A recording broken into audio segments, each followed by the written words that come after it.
अच्छा, इस बीच एक काम करते हैं, अभी डायरेक्टर साहब प्लीज़ फॉरेक्स एक्सपर्ट हमारे साथ जुड़ चुके हो तो बताइएगा ज़रूर प्लीज़, उनसे ही बात कर लें। अच्छा, इनफैक्ट अभिषेक गोयनका साहब हमारे साथ जुड़े हैं। अभिषेक जी नमस्कार, कार्यक्रम में स्वागत है। मैं आपसे लगभग 10 रोज़ पहले बात कर रहा था सर, 12 बजे के आसपास। मेरे ख्याल से आप ही से बात हुई थी और उस वक्त ट्रैजेक्टरी थी लगभग 84-80 के आसपास की, 80 के आसपास की। नाउ इट्स 86 और 86 के ज़ोन को भी हमने इतने बड़े वाइल्ड फ्रैक्शन से आज पार कर दिया है। अब आपका सेंस क्या कह रहा है सर? अब हम जा किस तरफ रहे हैं? जिस प्रकार की पोजीशनिंग है रुपये की। Good afternoon. तो गुड आफ्टरनून सर। इस समय इक्विटी मार्केट्स की सेल ऑफ आप देख ही रहे हो, काफी हद तक सेल ऑफ है। ग्लोबल डॉलर की स्ट्रेंथ के कारण चारों तरफ एक रिस्क एवर्जन का माहौल है। रिस्क एवर्जन का मतलब कि भाई चारों तरफ लोग एसेट बेच रहे हैं और US dollar and US treasuries में पैसा जा रहा है। 10 ईयर यूएस ट्रेजरीज काफी बढ़ गई हैं, 4.8% के आसपास। तो एक कॉमन सेंस लोगों का ये बनता है कि जब यूएस के बॉन्ड मार्केट्स में इतना बड़ा इंटरेस्ट मिल रहा है तो फिर हम इक्विटी में पैसा क्यों डालें, एंड स्पेशली उन इक्विटीज में जो थोड़ी महंगी है। तो इस कारण से हमारी मार्केट्स रिएक्ट कर रही हैं, दुनिया भर की मार्केट्स रिएक्ट कर रही हैं, दुनिया भर की करेंसीज रिएक्ट कर रही हैं।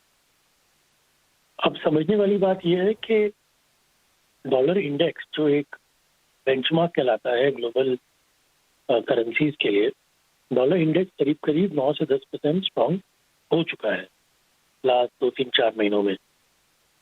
तो अब हिस्टोरिकली आप 8-10% से ऊपर मूवमेंट एक साल में नहीं देखते हो।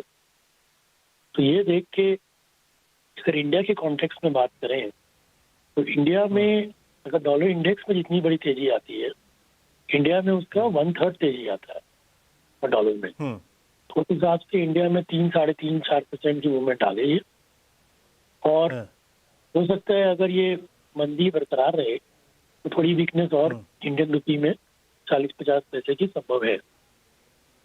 हमें ये नहीं भूलना चाहिए कि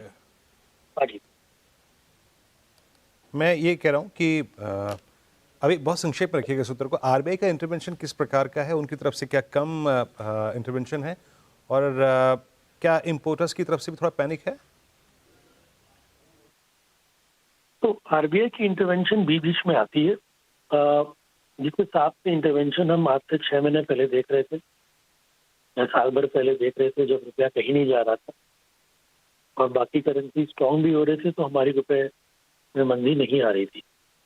पहले इंटरवेंशन ज्यादा था क्योंकि एक तरफ में हमारे को प्रीवियसली रिजाइम में काफी कंफर्ट था। इस रिजाइम में जो हम देख रहे हैं इस समय कि अगर रुपए में ज्यादा ओवर वैल्यूएशन हो गया था, चाइनीज करेंसी और बाकी करेंसी अगर मंदी की तरफ जा रहे हैं, तो हम भी अपने रुपए को एडजस्ट करने के लिए अलाउ कर रहे हैं। तो मैं ये नहीं कहूंगा कि आरबीआई की कोई बड़ी पॉलिसी में बदलाव आया है। आरबीआई की पॉलिसी अभी भी वही है कि रुपए को slow and study inflation differential के अराउंड डिप्रिशिएट करने दो हर साल।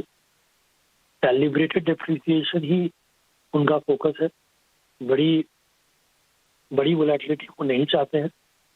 और अगर मैं कहूँ तो बड़ी वोलेटिलिटी रुपए में अभी है भी नहीं। 3-4% की मूवमेंट अगर आ भी गई, तो अगर हम पुरानी बात करें तो पहले इतनी बड़ी मूवमेंट होती थी एक साल में कभी कभी।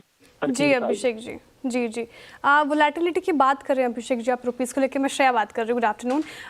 लेकिन जिस तरीके से रुपया नीचे गिरा है डॉलर के मुकाबले, तो क्या इस साल हमें 90 का स्तर भी देखने को मिल सकता है? कमजोर हुआ है इनफैक्ट जिस तरीके से रुपये डॉलर के मुकाबले। Shreya good afternoon. 90 जाने के लिए 2-3 फैक्टर चेंज होने पड़ेंगे। इंडिया के लिए सबसे इम्पोर्टेंट होता है, जब रुपए की कॉन्टेक्स्ट में हम बात कर रहे हैं, तो हमारा करंट अकाउंट डेफिसिट।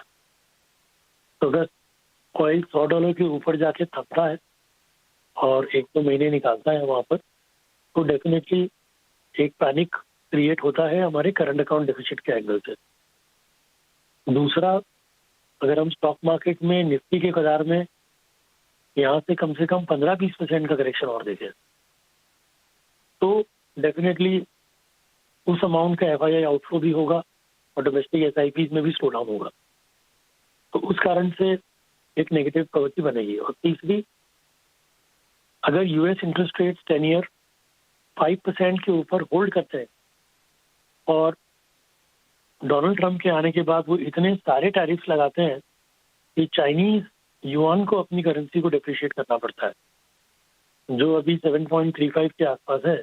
आज अगर वो 7.50 या 7.60 या 7.70 के नजदीक जाता है तो डेफिनेटली इंडियन रुपी को भी डिप्रिशिएट होना पड़ेगा और RBI उतने भी रिजर्व खर्च नहीं करने वाला कि वो इसको आर्टिफिशियली इन्फ्लेट करके रखेगा। तो उन सब सिचुएशंस में आप 5-7% की मूवमेंट देख सकते हो। और अदरवाइज आई थिंक चीज़ें ठीक हो गई 20 तारीख के बाद तो फिर मेरे ख्याल से ये बैक टू फिर 85.5 to 87 के रेंज में आ जाएगा। ओके, चलिए अभिषेक जी, बहुत बहुत शुक्रिया आज हमारे साथ जुड़ने के लिए और ये अपना व्यू देने के लिए। इस थीम पर ही रहते हैं इवेंचुअली, हर जैसे कहते हैं कि आपदा में भी कोई ना कोई अवसर होता है, तो डॉलर के मुकाबले जो